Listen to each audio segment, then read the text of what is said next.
ఓం శాంతి. జ్ఞానసాగరుడైన బాబా జ్ఞానరత్నాలతో మన ఒడిని నింపుతూ మనల్ని తన సమానంగా తయారు చేస్తున్నారు.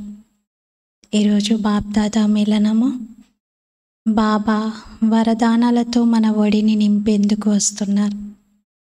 ఇది బాబా వినిపించినటువంటి జ్ఞానం యొక్క సంపూర్ణ లాభం ఎప్పుడు పొందుతాము అంటే జ్ఞానం యొక్క విచార సాగర మంతన చేసినప్పుడు. బాబా అయితే జ్ఞానం వినిపించేస్తారు, మళ్ళీ అవ్యక్తమవుతారు.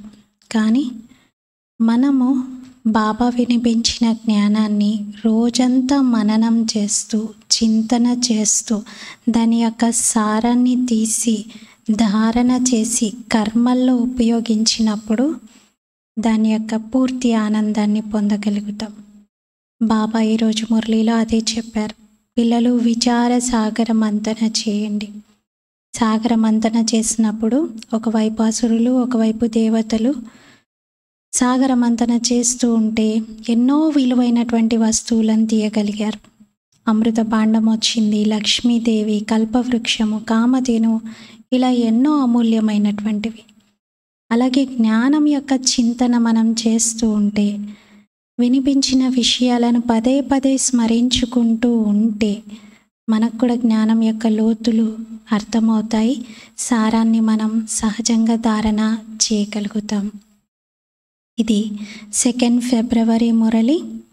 मीठे बच्चे ऊंच पद पाने के लिए बाप तुम्हें जो पढ़ाते हैं उसे ज्यों का ज्यों धारण करो, सदा श्रीमत पर चलते रहो। మధురమైన పిల్లలు ఉన్నత పదవిని పొందటానికి బాబా మీకు ఏదైతే చదివిస్తున్నారో దానిని ఉన్నది ఉన్నట్లుగా ధారణ చేయండి.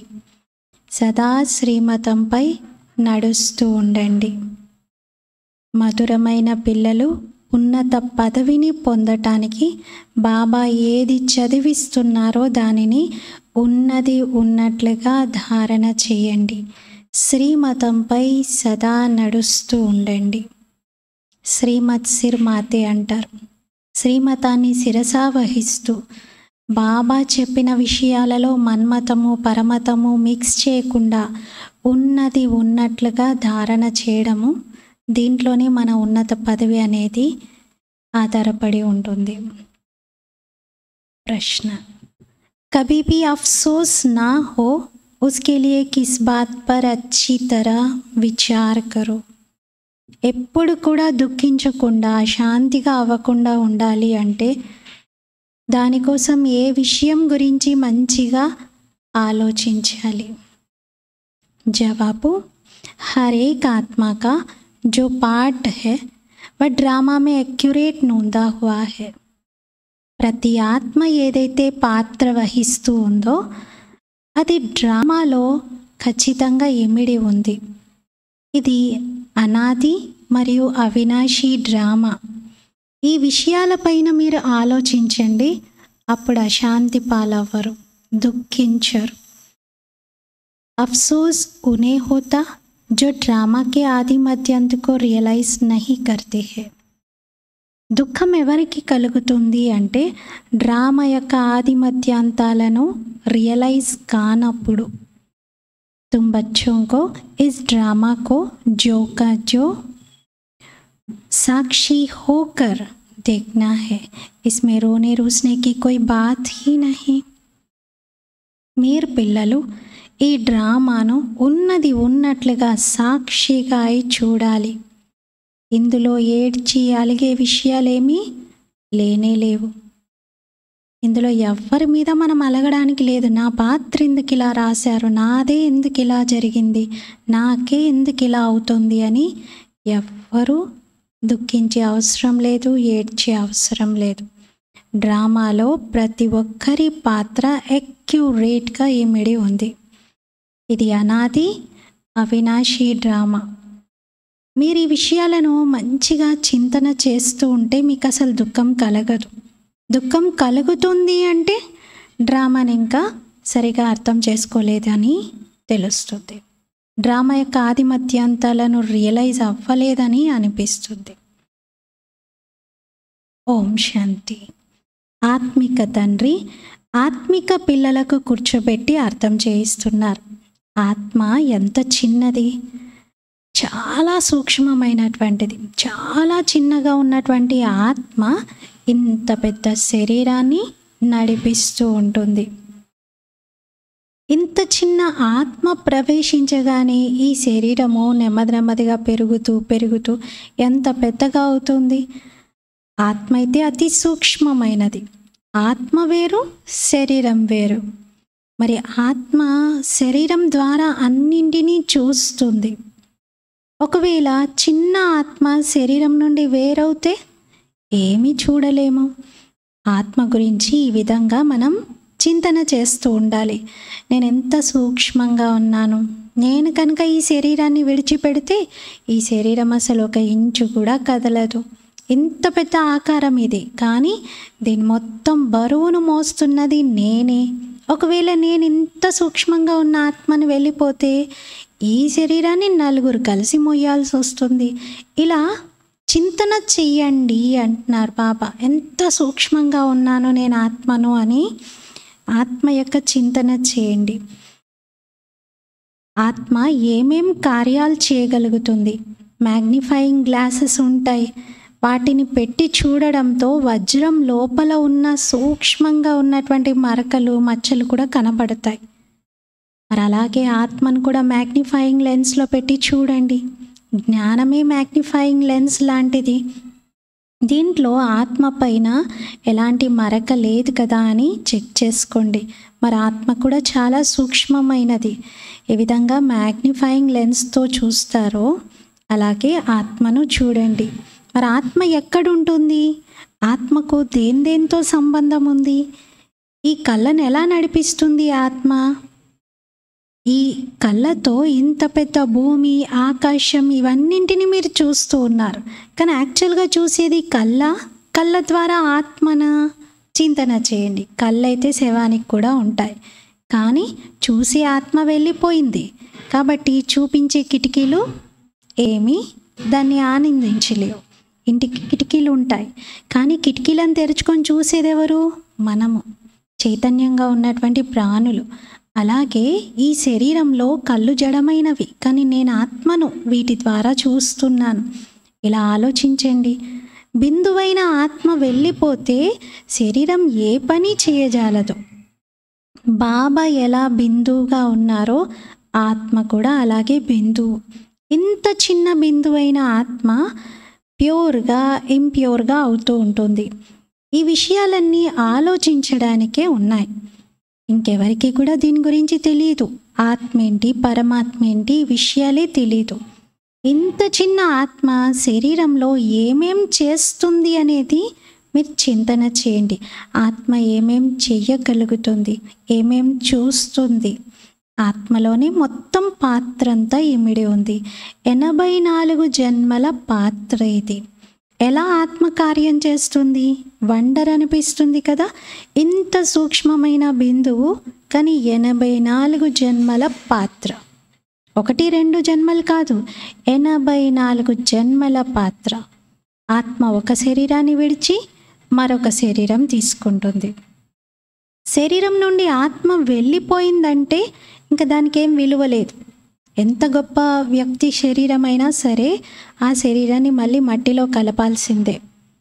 శరీరము ఆత్మ వెళ్ళిపోయిన తర్వాత నిర్జీవంగా ఉండిపోతుంది. ఎంత పెద్ద శరీరం, కానీ ఎంత సూక్ష్మమైన ఆత్మ. ఇంత సూక్ష్మమైన ఆత్మ, వెయిట్లెస్గా ఉన్న ఆత్మ 100 కిలోలు 80 కిలోల శరీరాన్ని మోస్తుంది. ఈ సూక్ష్మమైన ఆత్మ ఈ మొత్తం శరీరాన్ని నడిపిస్తుంది. సృష్టి చక్రం గురించి మీరే అర్థం చేసుకుంటున్నారు. ప్రపంచంలో అయితే ఫలానా వ్యక్తి మరణించారు అంటారు. అదే బాబా అన్నారు, ఇదేం గొప్ప విషయం కాదు. ఎవరైనా ఆత్మ శరీరాన్ని విడిచిపెడతారు. ఒక శరీరం విడిచిపెట్టి ఇంకొక శరీరం తీసుకుంటూ ఉంటారు. 5000 సంవత్సరాలలో ఈ నామరూపాలతో ఈ సమయంలోనే ఆ ఆత్మను చూడగలుగుతారు. అంటే ప్రతి ఒక్కరి పాత్ర వైవిధ్యంతో కూడుకున్నది, ఎంతో విశిష్టతను సంతరించుకున్నది. ఈ డ్రామాలో ఒకరి పాత్ర ఇంకొకరితో కలవదు, ఒక జన్మ పాత్ర అదే వ్యక్తిది ఇంకొక జన్మతో కలవదు. అంత స్పెషల్గా, అంత యూనిక్గా ఉంది. అందుకే ఒక జన్మ యొక్క నామరూపాలు మరొక జన్మలో కనిపించవు అంటున్నారు. ఆత్మకి తెలుసు నేను ఒక శరీరాన్ని విడిచి ఇంకొక శరీరంలో ప్రవేశిస్తాను అని. ఇప్పుడు మీరు శివ జయంతి కార్యక్రమాన్ని జరుపుకుంటారు, చూపిస్తారు 5000 సంవత్సరాల్లో ఇలా శివ జయంతిని జరుపుకుంటూ వచ్చాము అని. అంటే 5000 సంవత్సరాల పూర్వం కూడా శివ జయంతిని జరుపుకున్నాం, ఇప్పుడు కూడా జరుపుకుంటున్నాము అని చెప్తారు. ప్రతి 5000 సంవత్సరాలకు ఒకసారి శివపరమాత్ముడు సృష్టి పైన అవతరిస్తారు. వారిదే వజ్రతుల్యమైన జయంతి, అది జరుపుతూనే ఉన్నాం. ఇవన్నీ సత్యమైన విషయాలు. విచారసాగరమంతన చెయ్యాలి, అప్పుడే ఇతరులకు అర్థం చేయించగలుగుతారు. ఈ పండగలు ఏవైతే ఉన్నాయో ఇవేమీ కొత్తగా జరుపుకోవట్లేదు. హిస్టరీ రిపీట్ అవుతుంది. ప్రతి 5000 సంవత్సరాల తర్వాత ఏ పాత్రధారి ఎలా పాత్ర వహించాలో అలా శరీరాలను ధారణ చేసి మళ్ళీ పాత్రను రిపీట్ చేస్తారు. ఒకరి నామరూప దేశకాలాలు మరొకరితో కలవవు. ఒకటి వదిలి ఇంకొకటి ధారణ చేస్తారు. దీనిపైన విచారసాగరమంతన చెయ్యాలి, చేసి మంచిగా మ్యాటర్ రాయాలి.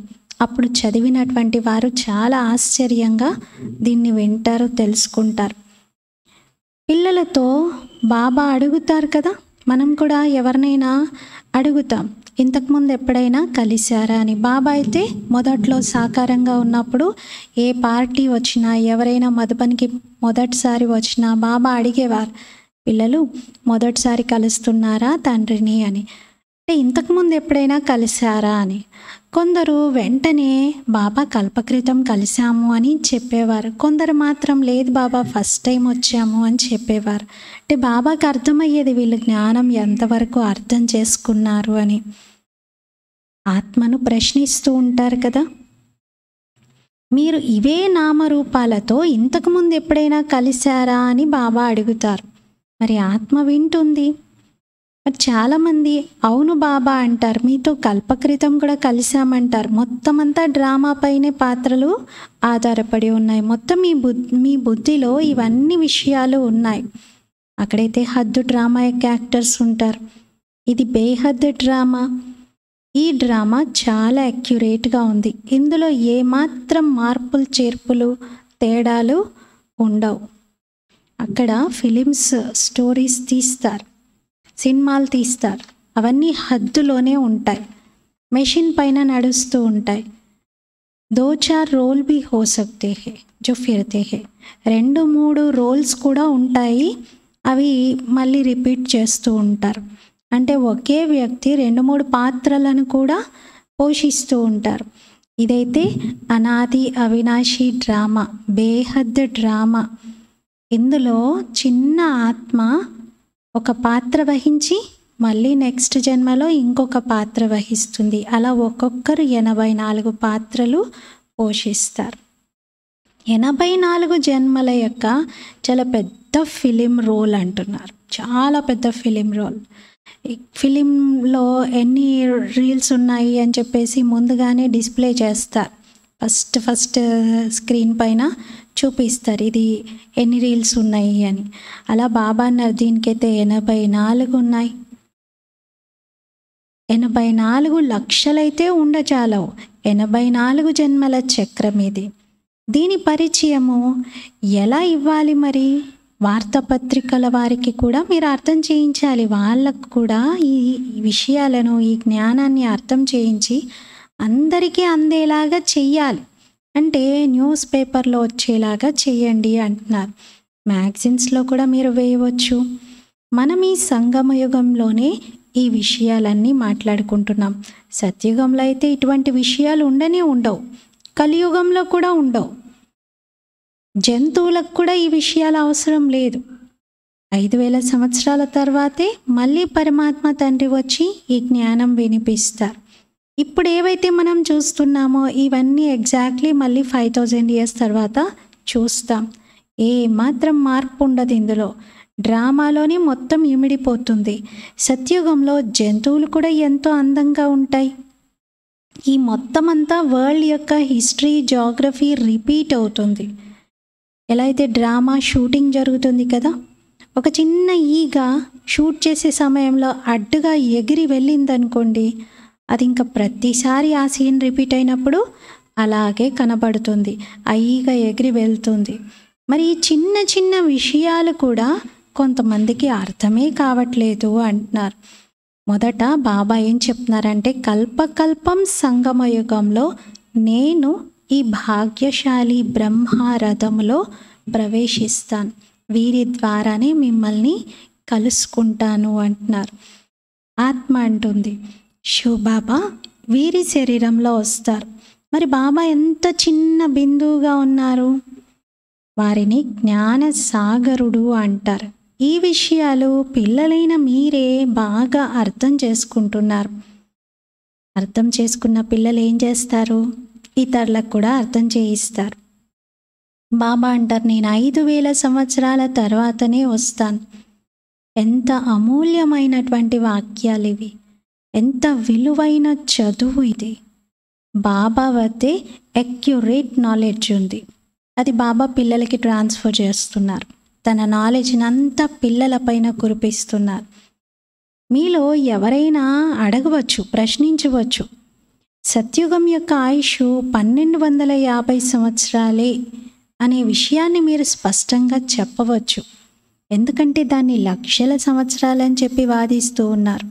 మీరు వాళ్ళని అడగండి, లక్షల సంవత్సరాలు అన్నప్పుడు, ఒక్కటే యుగం లక్షల సంవత్సరాలు అన్నప్పుడు మొత్తం కల్పం ఆయుష్ ఎంతని అనుకుంటున్నారు మీరు అని అడగండి. బాబా అంటారు, అసలు వాళ్ళు ఎవరు చెప్పలేరు. ఒక్కొక్క జన్మకు ఆయుష్ సత్యుగంలో 150 సంవత్సరాలు ఉంటుంది. అలా చూస్తే 1250 సంవత్సరాలు 8 జన్మలకి సరిపోతుంది. ఎంత పాత్ర వహిస్తున్నారు. బుద్ధిలో మొత్తం చక్రం అంతా మీకు తిరుగుతూ ఉంది.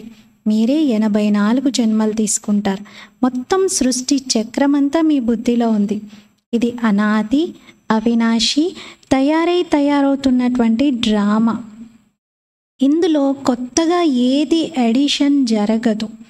గాయనం ఉంది కదా, ఏదైనా జరగకూడనిది జరిగితే అప్పుడు చింతించండి అంటారు. మరి జరగకూడనిది ఏం జరుగుతుంది ఈ డ్రామాలో? చింతించే విషయాలు ఏమున్నాయి? ఏమీ లేవు. ఏది జరిగినా అదంతా డ్రామాలో ఇమిడి ఉంది. సాక్షిగా మీరు చూస్తూ ఉండాలి. ఆ నాటకాల్లో అయితే కొందరి పాత్ర ఎలా ఉంటుందంటే, చూడగానే బలహీనంగా ఉన్న హృదయం కలిగిన వారు ఏడుస్తూ ఉంటారు. అక్కడ ఏడుపు మొదలవ్వకముందే వీళ్ళు ఏడుస్తూ ఉంటారు. ఎందుకంటే వీక్గా ఉన్నారు. కాబట్టి డ్రామాలో కొన్ని సెన్సిటివ్ సీన్స్ ఏవైనా జరుగుతూ ఉన్నప్పుడు వీళ్ళకి దుఃఖం కలుగుతూ ఉంటుంది. అది నటన అని తెలుసు, అది డ్రామా అని తెలుసు. యాక్టర్కి అన్నీ ఉన్నాయి, ఆయన ఏం లేనివాడు కాదు, కేవలం ఈ సినిమాలో ఇలా పాత్ర వహిస్తున్నాడు అని కూడా తెలుసు. అయినా కూడా దుఃఖంలోకి వచ్చేస్తారు, ఏడవడం మొదలు పెడతారు. నాటకం కదా అది. మరి ఇక్కడైతే బాబా అన్నారు, ఆత్మ రియల్గా తన పాత్రను పోషిస్తుంది. ఈ డ్రామా ఎప్పుడూ అంతమయ్యేది కాదు. ఆ సినిమా అయితే 3 గంటల తర్వాత మళ్ళీ క్లోజ్ అవుతుంది. కానీ ఇది మాత్రం అంతమయ్యేదే కాదు. ఇందులో ఏడ్చేది, దుఃఖపడి అలిగేటువంటి విషయాలు ఏమీ లేవు. ఇందులో ఏం కొత్త విషయం కూడా లేదు దుఃఖపడటానికి, చింతించటానికి. డ్రామా యొక్క ఆది మధ్యాంతాలను మీరు రియలైజ్ చేసుకోవాలి. రియలైజ్ చేసుకుంటే అసలు దుఃఖమే ఉండదు. బాబా అంటే రియల్ ఐస్తో చూడండి. రియలైజ్ అవ్వాలి అంటే మీ రియల్ ఐ ఏంటి? అసలైనటువంటి నేత్రం. రియల్ అంటే అసలు, నిజం.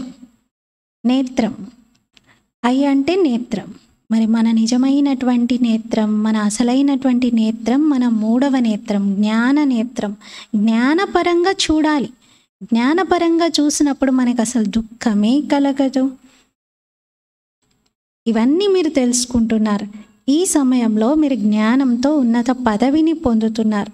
చక్రంలో ఎవరైతే ఇప్పుడు ఏ పాత్ర వహిస్తున్నారో వారే మళ్ళీ నెక్స్ట్ కల్పంలో కూడా వహిస్తారు.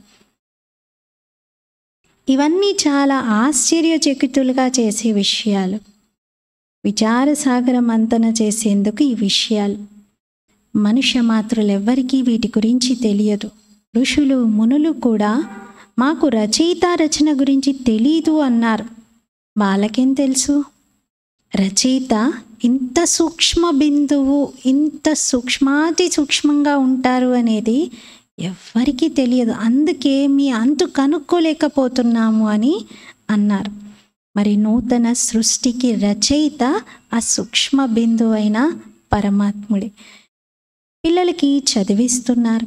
అంత సూక్ష్మ బిందువుగా ఉన్నటువంటి భగవంతుడు జ్ఞాన సింధువుగా కూడా ఉన్నారు, జ్ఞాన సాగరుడు. ఈ విషయాలు పిల్లలైన మీరే అర్థం చేసుకుంటున్నారు, మీరే అర్థం చేయించగలుగుతారు. మీరేమైనా మాకు తెలీదు అని అంటారా? లేదు, బాబా మీకు అన్నీ ముందుగానే తెలియజేస్తున్నారు. తుమ్కో కోయి భీ బాత్ మే అఫ్సోస్ కర్నే కీ జరూరత్ నహీ. మీరు ఏ విషయంలో కూడా దుఃఖించేటువంటి అవసరం లేనే లేదు. మీరు సదా హర్షితంగా ఉండాలి. ఆ డ్రామా యొక్క ఫిలిం అయితే నడుస్తూ నడుస్తూ నడుస్తూ చాలాసార్లు ఉపయోగించారనుకోండి, ఏమవుతుంది? అరిగిపోతుంది. CD players, cassette players, VCR recordings ఉంటాయి కదా, అవన్నీ అరిగిపోతూ ఉండేవి. ఇంతకుముందు కాలంలో ఉన్న టెక్నాలజీ పాతబడిపోతుంది, మళ్ళీ మార్చేస్తారు. పాతదైన తర్వాత తీసేస్తారు కూడా, వాటిని తీసేస్తారు, ట్రాష్లో వేసేస్తారు. ఇక్కడైతే ఇది అనాది, అవినాశి, బేహద్ డ్రామా. ఈ క్యాసెట్ ఎప్పుడు అరిగిపోదు. దీని మ్యానుఫ్యాక్చరింగ్ దేంతో ఉందో కానీ అసలు ఇది ఎప్పుడూ అరిగిపోదు. ఎన్ని లక్షల సార్లు రిపీట్ అయ్యి ఉండొచ్చు ఇప్పటి వరకు. ఇంత హిట్ అయినటువంటి డ్రామా ఇంకొకటి లేదు సృష్టిలో. ఇదే ప్లే అవుతుంది. ఎవ్రీ టైం ఫ్రెష్గా ఉంటుంది. కొత్తదేమీ లేదు, కానీ ఎవ్రీ సెకండ్, ఎవ్రీ మూమెంట్ కొత్తదే ఇందులో. మళ్ళీ పాత రిపిటిషనే జరుగుతూ ఉన్న ప్రతిసారి మనకి కొత్తదనం అనుభవం చేయించేదే ఈ డ్రామా. ఇలాంటి విషయాలు మీరు ఆలోచించండి, అప్పుడు బుద్ధిలో పక్కా అయిపోతాయి. ఇంకా డ్రామా జ్ఞానం చాలా గట్టిగా, చాలా స్ట్రాంగ్గా ఉంటుంది. ఇది డ్రామా. బాబా శ్రీమతం పైన నడుస్తూ పతితుల నుండి మనం పావనంగా అవ్వాలి. ఇంకే విషయాల గురించి ఆలోచించకూడదు. పతితుల నుండి పావనంగా అవ్వాలి అంటే తమో ప్రధాన స్థితి నుండి సతో ప్రధానంగా అవ్వాలి. పాత్ర వహిస్తూ వహిస్తూ మనం సతో ప్రధానం నుండి తమో ప్రధానంగా అయ్యాం. ఏంటి సతో ప్రధానం నుండి తమో ప్రధానంగా అవ్వడం అంటే? సతో ప్రధానము అంటే సత్వగుణాల ప్రధానత మనలో ఉండేది. ఆత్మ యొక్క 7 మూల గుణాలు: జ్ఞానం, పవిత్రత, శాంతి, సుఖము, ప్రేమ, శక్తి, ఆనందం. ఈ 7 గుణాలలో ఆత్మ సర్వోత్కృష్టమైనటువంటి స్థానంలో ఉండేది. అంటే ఆత్మలో ఈ 7 గుణాలు పరిపూర్ణంగా ఉండేవి, 100% ఉండేవి. దాన్ని సతో ప్రధాన స్థితి అన్నారు. కానీ ఎప్పుడైతే ఈ గుణాలన్నీ ఆత్మలో తగ్గిపోతూ తగ్గిపోతూ తగ్గిపోతూ పూర్తి అట్టడుగు స్థాయికి చేరుకుంటాయో, క్షీణిస్తాయో, ఈ గుణాలు పూర్తిగా కనుమరుగవుతాయో దానిని తమో ప్రధాన స్థితి అన్నారు. బాబా ఇప్పుడు మళ్ళీ మీ ఒరిజినల్ గుణాలను హై స్టేజ్కి తీసుకెళ్ళండి, పూర్తి సత్వగుణాల ప్రధానతను కలిగి ఉండండి అంటున్నారు. ఆత్మ ఎప్పుడు వినాశనం చెందదు, ఆత్మలోని పాత్ర కూడా వినాశనం అవ్వదు. ఇటువంటి విషయాలపైన మీరు ఆలోచించాలి. కానీ అసలు పిల్లల బుద్ధి వీటిల్లో నడవట్లేదు అంటున్నారు. కొందరైతే విని చాలా ఆశ్చర్యపోతారు. ఇంత చిన్న ఆత్మలో ఇంత పాత్ర ఉందా అని అంటారు. భక్తి మార్గం యొక్క శాస్త్రాలను ఎంతో కాలం నుండి చదువుతూ వస్తున్నారు. రామాయణం, భాగవతం, గీత మొదలైనవన్నీ చదువుతూ వచ్చారు.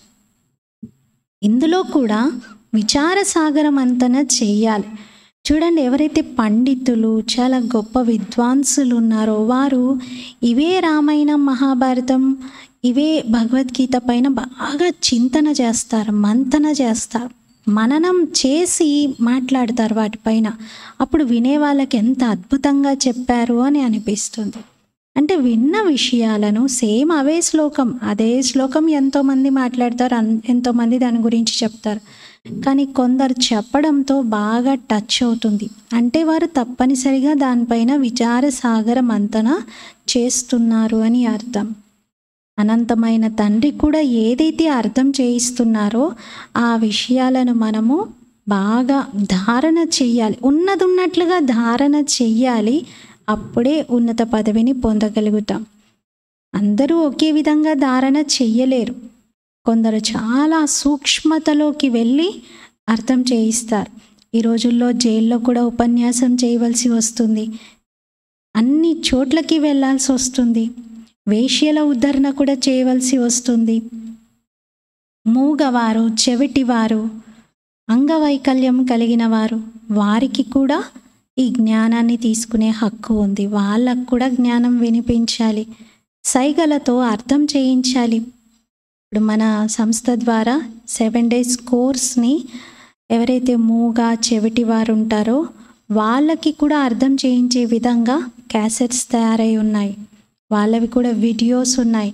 బ్లైండ్ స్కూల్లో చదువుకునే విద్యార్థుల కోసం మన 7 days కోర్స్ బుక్ సపరేట్గా డిజైన్ చేశారు. అలాంటి సేవలు కూడా జరుగుతున్నాయి. హియరింగ్ ఇంపైర్డ్ వాళ్ళకి, మాట రానటువంటి వాళ్ళకి, అందరికీ కూడా ఈ జ్ఞానాన్ని అర్థం చేయించవచ్చు. అర్థం చేయించాలి అని బాబా స్పష్టంగా చెప్తున్నారు. ఎందుకంటే వాళ్ళు కూడా తీసుకోవాలి కదా తమ జన్మజన్మల హక్కును. చిత్రాలు ఎదురుగా పెట్టండి, చదువుకోగలుగుతారు కదా. బుద్ధితో ఆత్మమే హేనా, బుద్ధి అయితే ఆత్మలో ఉంది కదా. బల్ అందే లూలే లంగడే హే పరంతు కోయి నా కోయి ప్రకార్ సే సమజ్ సక్తే హే. కొందరు చూపు లేకపోవచ్చు, మాట రాకపోవచ్చు, అంగవైకల్యం కలిగి ఉండవచ్చు, కానీ అర్థం చేసుకోగలుగుతారు కదా. అందులకు కూడా చెవులైతే ఉంటాయి కదా. మీరు మెట్ల చిత్రం పైన చాలా బాగా అర్థం చేయించండి. ఈ జ్ఞానం ఎవరికైనా అర్థం చేయించి వారిని స్వర్గానికి యోగ్యంగా తయారు చేయండి. ఆత్మ తండ్రి నుండి వారసత్వాన్ని తీసుకుంటుంది. ప్రతి ఒక్కరికి స్వర్గానికి వెళ్ళేటువంటి హక్కు ఉంది. ఇంద్రియాలు డిఫెక్టెడ్గా ఉన్నా ఆత్మ అయితే లోపల పర్ఫెక్ట్గానే ఉంది కదా. శరీరం యొక్క అవయవాల్లో లోపాలు ఉండొచ్చు, కానీ ఆత్మ అయితే బాగానే ఉంది కదా. అందుకని మీరు వారికి కూడా జ్ఞానాన్ని ఈక్వల్గా అర్థం చేయించండి. ఆత్మకు ఏ అంధత్వం అని కానీ, మూగది అని కానీ, చెవిటిది అని కానీ అనడానికి లేదు. ఆత్మలో ఏమీ లోపం ఉండదు. ఆత్మలో గుణాలే తక్కువ ఎక్కువ ఉంటాయి అందరిలో, అంతే తప్ప ఆత్మకు ఏ రకమైనటువంటి ఇతర అంధత్వం అనండి, మూగతనం అనండి, చెవిటితనం ఇలాంటివి ఉండవు. ఇవి శరీరం యొక్క భాగాలలోని లోపాలు. ఇవి శరీరానికి ఉంటాయి కానీ ఆత్మకు ఉండవు అంటున్నారు. ఆత్మ శరీరం రెండూ మీకు సత్యయుగంలో కంచన కాయగా లభిస్తాయి. ప్రకృతి కూడా కంచనంగా ఉంటుంది. ప్రతి వస్తువు తప్పనిసరిగా సతో ప్రధానంగా ఉంటుంది. ఇదంతా డ్రామా తయారై ఉంది. ఒక సెకండ్ ఇంకొక సెకండ్తో కలవదు, ఏదో ఒక తేడా ఏర్పడుతుంది. ఇటువంటి డ్రామాను మీరు ఉన్నట్లుగా సాక్షిగా చూడాలి. ఎందుకంటే డ్రామాలో ఏది జరుగుతుందో అది సత్యం. దానిలో మనం కొంచెం సవరణ చేసిన డ్రామాలోని బ్యాలెన్స్ తప్పుతుంది. ఇప్పుడంతా బ్యాలెన్స్డ్గా, అక్యురేట్గా, సత్యంగా ఉంది డ్రామా. ఎవరిపైన ఏది దోషం వేయడానికి లేదు. అందుకే ఉన్నట్లుగా సాక్షిగా చూడాలి. ఈ నాలెడ్జ్ మీకు ఇప్పుడు లభిస్తుంది, ఇంకెప్పుడు లభించదు. ఇంతకుముందు ఏమైనా మీలో ఈ జ్ఞానం ఉండేదా? ఇది అనాది అవినాశి తయారవుతున్న డ్రామా. దీన్ని మంచి రీతిగా అర్థం చేసుకోవాలి, ధారణ చేయాలి, ఎవరికైనా అర్థం చేయించాలి. మీరు బ్రాహ్మణులు ఈ సమయంలో ఈ జ్ఞానాన్ని వింటున్నారు. ఇది చాలా పవర్ఫుల్ మెడిసిన్ మీకోసం. చాలా గొప్ప మందు అంటున్నారు. ఈ విధంగా టానిక్లు తీసుకుంటారు, పవర్ఫుల్ మెడిసిన్స్ వేసుకుంటారు. అలాగే బాబా ఇచ్చే పవర్ఫుల్ మెడిసిన్ ఇది. మంచిలోకెల్లా మంచి వస్తువుకు బాగా మహిమ ఉంటుంది కదా. కొత్త ప్రపంచం ఎలా స్థాపించబడుతుంది, ఈ విషయాలు ఎలా రాజ్యం చేస్తారు, ఇవన్నీ నంబర్ వారీగా తెలుసుకుంటున్నారు. ఎవరు తెలుసుకుంటారో వారు ఇతరులకు కూడా తెలియజెప్తారు. చాలా సంతోషం కలుగుతుంది. కొందరి దగ్గర పైసంత సంతోషం కూడా లేదు. అందరివి వేర్వేరు పాత్రలు. కొందరి బుద్ధిలో ఏమీ నిలవట్లేదు జ్ఞానం. విచారసాగరమంతన చేసేవారైతే ఇతరులకు కూడా జ్ఞానం అర్థం చేయిస్తారు. మీలో కూడా ఎవరైతే ఈ చదువును బాగా చదువుకుంటారో వారి ఇతరులకు కూడా చెప్పే ప్రయత్నం చేస్తారు. మీది ఇది చదువు. ఈ చదువుతో మీరు ఇంత ఉన్నతంగా తయారవుతున్నారు. ఎవరికైనా స్వయం మీరు ఆత్మగా భావించండి అనే విషయం చెప్పండి. ఆత్మ పరమాత్మ తండ్రిని జ్ఞాపకం చెయ్యాలి. ఆత్మలన్నీ పరస్పరంలో సోదరులు. సామెత ఉంది కదా, పరస్పరం మనమందరం కూడా బాయి బాయి అని. మరి అంటారు గాడ్ ఈజ్ వన్ అని. గాడ్ ఈజ్ వన్ అన్నప్పుడు, వీఆర్ ఆల్ గాడ్ చిల్డ్రన్ అని అన్నప్పుడు మనమందరం ఏమవుతాం? సోదరులం. మనుష్యుల్లో ఆత్మ ఉంది. అన్ని ఆత్మలకు పారలౌకిక తండ్రి ఒక్క పరమాత్మయే. ఎవరైతే పక్కా నిశ్చయ బుద్ధిగా ఉంటారో వాళ్ళని ఎవ్వరు కూడా భ్రమింపచేయలేరు. కచ్చాగా ఉంటే వెంటనే వాళ్ళు ఈజీగా వేరే వాళ్ళ గాలి తగులుతుంది, అంటే వేరే వాళ్ళ ప్రభావంలోకి వచ్చేస్తారు. సర్వవ్యాపి జ్ఞానం పైన కూడా ఎంత డిబేట్ చేస్తూ ఉంటారు. ఎవరైతే జ్ఞానంలో పక్కాగా ఉంటారో వారు ఈ విషయాలను చక్కగా అర్థం చేయించగలుగుతారు. మరి హో సక్తా హై హమారే ఇస్ జ్ఞాన్ కా నా హో. ఎవరైనా బాగా టూ మచ్గా వాదిస్తున్నారనుకోండి, మేబీ ఈ జ్ఞానానికి సంబంధించిన వారు కాకపోవచ్చు. అలాంటి వారిని దేవతా ధర్మం అని ఎలా అంటాం? ఆది సనాతన దేవీ దేవతా ధర్మం ఇప్పుడు ప్రాయలోపం అయిపోయింది. పిల్లలు, మీకు తెలుసు మీది అనాది పాత్ర నడుస్తుంది.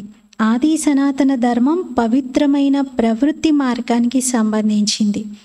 ఇప్పుడైతే అందరూ అపవిత్రంగా అయిపోయారు. ఎవరైతే మొట్టమొదట పూజ్యులుగా ఉండేవారో వారు పూజారిగా అయిపోయారు. చాలా పాయింట్స్ ఉన్నాయి. మంచిగా కంఠస్థమవుతే ఇతరులకు కూడా మీరు చెప్పగలుగుతారు. బాబా మీకు అర్థం చేయిస్తున్నారు. మీ పని ఇతరులకు అర్థం చేయించడం, ట్రాన్స్ఫర్ చేయడం ఈ జ్ఞానాన్ని బాబా నుండి మనకు, మన నుండి ఇతరులకు, అలా అందరికీ చేరుతూ ఉండాలి. కాలచక్రం ఎలా తిరుగుతుంది ఈ విషయాలు మీకు తప్ప ఇంకెవరికి తెలియదు. మీలో కూడా నంబర్ వారీగా తెలుసు ఈ విషయాలు. బాబా గడియ గడియ రిపీట్ చేయవలసి వస్తుంది. ఎందుకంటే రోజు రోజుకి కొత్త కొత్త పిల్లలు యాడ్ అవుతూ ఉంటారు మురళీ క్లాస్లో. అందుకని మొదట్లో ఎలా స్థాపన జరిగింది ఈ విషయాలన్నీ బాబా చెప్తూ ఉంటారు. మిమ్మల్ని కూడా అడుగుతూ ఉంటే మీరు కూడా రిపీట్ చేయాల్సి వస్తుంది.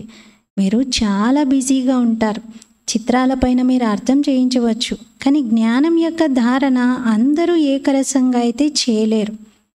ఇందులో జ్ఞానం ఉండాలి, బాబా స్మృతి ఉండాలి, మంచి ధారణ కూడా ఉండాలి. సతో ప్రధానంగా అవ్వటానికి బాబాను తప్పనిసరిగా జ్ఞాపకం చేయాలి. కేవలం నాలెడ్జ్ ఉంటే సరిపోదు, బాబాతో కనెక్షన్ కూడా ఉండాలి. కొందరు పిల్లలు తన వ్యాపార వ్యవహారాల్లోనే చిక్కుకుపోతున్నారు. ఏం పురుషార్థం చేయట్లేదు. ఇది కూడా డ్రామాలో ఇమిడి ఉంది.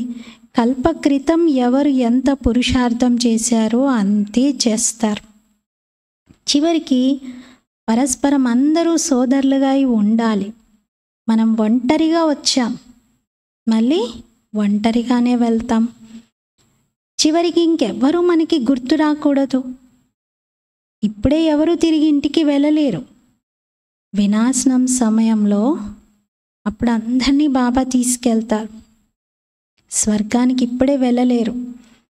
సూక్ష్మ వతనానికైనా వెళ్తారు, కానీ మళ్ళీ వచ్చి ఇక్కడే జన్మ తీసుకుంటారు. ఇప్పుడే మాత్రం పరంధామం ఎవ్వరూ వెళ్ళలేరు. వెళ్ళారా ఎవరైనా? ఇంకా బ్రహ్మ బాబా కూడా మధ్యలో సూక్ష్మవతనంలోనే వెయిట్ చేస్తూ ఉన్నారు. బాకీ జో కమీ రహీ హోగి ఉస్కా పురుషార్థ్ కరేంగే. ఏ కొంచెమైనా లోటుపాట్లు ఉండి ఉంటే దాని పురుషార్థం మళ్ళీ జన్మ తీసుకొనైనా చేస్తూ ఉంటారు తప్ప అప్పుడే పరంధామం వెళ్ళలేరు. వాళ్ళు కూడా పెద్దగయ్యాక అర్థం చేయిస్తారేమో జ్ఞానం. ఇది కూడా డ్రామాలో మొత్తం ఇమిడి ఉంది. మీ ఏకరస స్థితి అనేది చివరికి ఏర్పడుతుంది. ఇప్పుడే ఏకరస స్థితి రాలేదు పిల్లల్లో. ऐसे లిఖనే సే సబ్ యాద్ హో సక్తా హై. అలాగని మీరు రాస్తూ ఉంటే అన్నీ గుర్తుంటాయా? కేవలం రాస్తే సరిపోతుందా? ఇంకా అలాంటప్పుడు లైబ్రరీస్ మొదలైన వాటన్నింటిలో ఇన్ని పుస్తకాలు ఎందుకుంటాయి? డాక్టర్, వకీల్ వీళ్ళందరూ చాలా పుస్తకాలు పెట్టుకుంటారు కదా, స్టడీ చేస్తూ ఉంటారు. మరి మనుషులు మనుషులకే వకీలుగా అవుతారు. మీరేమో ఆత్మలు ఆత్మలకి వకీలుగా అవుతారు. ఆత్మ ఆత్మలకి చదివిస్తుంది. అక్కడేమో దైహిక చదువు, ఇక్కడేమో ఆత్మిక చదువు. ఈ ఆత్మిక చదువుతో 21 జన్మలు ఇంకా మీ ద్వారా ఎప్పుడు ఎలాంటి పొరపాట్లు జరగవు. మాయారాజ్యంలో అయితే ఎప్పటికప్పుడు పొరపాట్లు తప్పులు జరుగుతూనే ఉంటాయి. అందుకే చాలా సహించుకోవాల్సి వస్తుంది. ఎవరైతే పూర్తిగా చదువుకోరో, కర్మాతీత స్థితిని పొందరో వారు తప్పనిసరిగా సహించుకోవాల్సి వస్తుంది. ఇక పదవి కూడా వారిది తగ్గిపోతుంది. విచార సాగర మంతన చేసి ఇతరులకు కూడా వినిపిస్తూ ఉండాలి. అప్పుడు చింతన నడుస్తూ ఉంటుంది. పిల్లలకు తెలుసు, కల్ప క్రితం కూడా ఈ విధంగా బాబా వచ్చారు, శివ జయంతిని జరిపారు. మరి యుద్ధం మొదలైనటువంటి విషయాలైతే ఏమీ లేవు. అవన్నీ శాస్త్రాల విషయాలు. ఇది చదువు. సంపాదనలో సంతోషం ఉంటుంది. జిన్కో లాఖ్ హోతే హే ఉన్కో జాస్తి ఖుషి హోతీ హే. సంపాదనలో ఎవరైనా లక్షలు గడిస్తున్నారనుకోండి, రోజుకి 1,00,000 సంపాదిస్తున్న వాళ్ళకి ఎంత సంతోషం కలుగుతుంది. లక్షాధికారులు, కోటీశ్వరులు, పదంపతులు ఉంటారు. కొందరు చాలా తక్కువ సంపాదించే వాళ్ళు కూడా ఉంటారు. మరి మీరు చూసుకోండి, నేను ఎంత చింతన చేస్తూ ఎన్ని జ్ఞానరత్నాలని రోజు సంపాదించుకుంటున్నాను. ఎవరి వద్ద ఎన్ని జ్ఞానరత్నాలు ఉంటే అంత సంతోషం వాళ్ళకి కలుగుతుంది. ఇప్పుడు చెక్ చేసుకోండి, మీ బ్యాంక్ బ్యాలెన్స్లో, బుద్ధి అనే బ్యాంక్లో ఎన్ని జ్ఞానరత్నాలు స్టోర్ అయి ఉన్నాయి. సడన్గా మిమ్మల్ని జ్ఞానం చెప్పండి అంటే ఎన్ని జ్ఞానరత్నాలని పంచగలుగుతారు? మీరు ఎవరికైనా ఒక 10 పాయింట్లైన జ్ఞానానికి సంబంధించినవి చెప్పగలుగుతున్నారా? ఒక్కసారి చూసుకోండి, ఎన్ని జ్ఞానరత్నాలని నేను నింపుకుంటున్నాను. దాన్ని బట్టే మన సంతోషం ఉంటుంది అంటున్నారు. अच्छा, मीठे मीठे सिकीलते बच्चों प्रति माता पिता बाप दादा का याद प्यार और गुड मॉर्निंग. रूहानी बाप की रूहानी बच्चों को नमस्ते. हम रूहानी बच्चों की रूहानी बाप दादा को याद प्यार, गुड मॉर्निंग और नमस्ते. मेरा बाबा, मीठा बाबा, प्यारा बाबा, శుక్రియా బాబా. ధారణ కొరకు ముఖ్య సారము. ఫస్ట్ పాయింట్, విచార సాగర మంతన చేసి స్వయంలో జ్ఞానరత్నాలను నింపుకోవాలి. విచార సాగర మంతన చేసి స్వయంలో జ్ఞానరత్నాలని నింపుకోవాలి. డ్రామా యొక్క రహస్యాన్ని మంచి రీతిగా అర్థం చేసుకొని ఇతరులకి అర్థం చేయించాలి. ఏ విషయంలోనూ దుఃఖించకుండా సదా హర్షితంగా ఉండాలి. సెకండ్ పాయింట్, తన స్థితిని బహుకాలం నుండి ఏకరసంగా తయారు చేసుకోవాలి. అప్పుడే చివరిలో ఒక్క బాబా తప్ప ఇంకెవరూ గుర్తు రాకుండా ఉంటారు. అభ్యాసం చేయాలి. నేను ఆత్మను, పరస్పరం సోదరులం. ఇప్పుడు ఇంటికి తిరిగి వెళ్ళాలి. బాబా ఈరోజు మనకి హోంవర్క్ ఇస్తున్నారు. విచార సాగర మంతన చేసి జ్ఞానరత్నాలను నింపుకోవాలి. డ్రామా రహస్యం బాగా అర్థం చేసుకోవాలి. ఎప్పుడు చింతించొద్దు, హర్షితంగా ఉండాలి. సో ఫస్ట్ పాయింట్లో జ్ఞానాన్ని మంతన చేయాలి, డ్రామాని మంచిగా అర్థం చేసుకోవాలి, హర్షితంగా ఉండాలి. సెకండ్ పాయింట్లో స్థితిని ఏకరసంగా చేసుకోవాలి. చాలా కాలం నుండి ప్రాక్టీస్ ఉండాలి అంటున్నారు. అప్పుడే అంతిమంలో ఏక్ బాప్ దూసరా నా కోయి ఈ స్థితి ఏర్పడుతుంది. అలాగే ఆత్మ బాయి ప్రాక్టీస్ చేయాలి. వరదానం, अलबेलेपन की लहर को विदाई दे, उमंग उत्साह में रहने वाली समझदार आत्मा भव.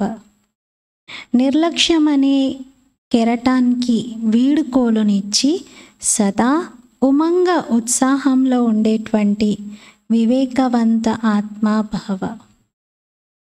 నిర్లక్ష్యం అనే కెరటానికి వీడుకోలునిచ్చి సదా ఉమంగ ఉత్సాహంలో ఉండేటువంటి వివేకవంతులైన ఆత్మా భవ.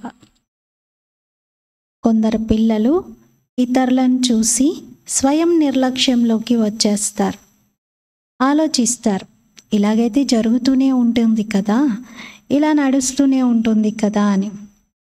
ఒక్కరెవరైనా మోసపోతే, ఒక్కరెవరైనా గాయాల పాలవుతే దానిని చూసి నిర్లక్ష్యంలోకి వచ్చి తనని తాను కూడా గాయాల పాలు చేసుకోవడం, లేదా తనకి తాను కూడా దెబ్బ తగిలించుకోవడం, ఇది తెలివైన పనా? బాప్దాదాకు జాలేస్తుంది ఇటువంటి నిర్లక్ష్యంలో ఉండే పిల్లలని చూసినప్పుడు. ఇటువంటి వారి గురించి పశ్చాత్తాపం యొక్క గడియలు ఎంత కఠినంగా ఉంటాయి అని బాబా చెప్తారు. అందుకే తెలివైన వారిగా, వివేకవంతులుగా అయి నిర్లక్ష్యం యొక్క అలను, నిర్లక్ష్యం అనే కెరటాన్ని, ఇతరులను చూడడం అనే కెరటాన్ని, అంటే ఇతరులను చూడడం కూడా ఒక అలనే, అందులో ఇంకా కొంత సమయం వరకు ఇతరులను చూస్తూనే కాలయాపన చేస్తారు. దీని నుండి మీ మనసుకు వీడుకోలివ్వండి. ఇతరులను చూడటం, ఇతరుల అనుభవాల ఆధారంగా తనకు కూడా అదే జరుగుతుంది అని ఎక్స్పెక్ట్ చేసి ఎదురు చూడటం, దీని నుండి మీరు మీ మనసుకు వీడుకోలివ్వండి. ఇతరులను చూడకండి, సీ ఫాదర్, బాబాని చూడండి, తండ్రిని చూడండి. స్లోగన్, వారిస్ క్వాలిటీ తయారు కరో తబ్ ప్రత్యక్షతా కా నగాడా బజేగా. వారిస్ క్వాలిటీని తయారు చేయండి, అప్పుడు ప్రత్యక్షత యొక్క నగాడా మ్రోగుతుంది. వారసులైనటువంటి వారిని తయారు చేయండి, అప్పుడు ప్రత్యక్షత యొక్క నగాడా మ్రోగుతుంది. వారిస్ క్వాలిటీ ఆత్మలు అంటే పూర్తిగా పక్కా బాబా చెప్పినటువంటి శ్రీమతాన్ని పాటించే ఆత్మలు, అన్ని నియమాలపైన నడిచేవారు, బాధ్యత కలిగినటువంటి ఆత్మలుగా వ్యవహరించేవారు, బాబా యజ్ఞాన్ని తనదిగా భావిస్తూ తనవు మనసు ధనంతో మనస వాచ కర్మన సేవ చేసేవారు. అలాంటి వారిని మీరు తయారు చేయండి, అప్పుడు ప్రత్యక్షత యొక్క నగాడ మ్రోగుతుంది అంటున్నారు. ఈరోజు స్వమానము, నేను వివేకవంతుడైన ఆత్మను, నేను వివేకవంతుడైన ఆత్మను. నిర్లక్ష్యాన్ని సమాప్తం చేసి ఇతరులెవరిని చూడకుండా తెలివైన వారికై ముందుకు వెళ్ళాలి. ఓం శాంతి.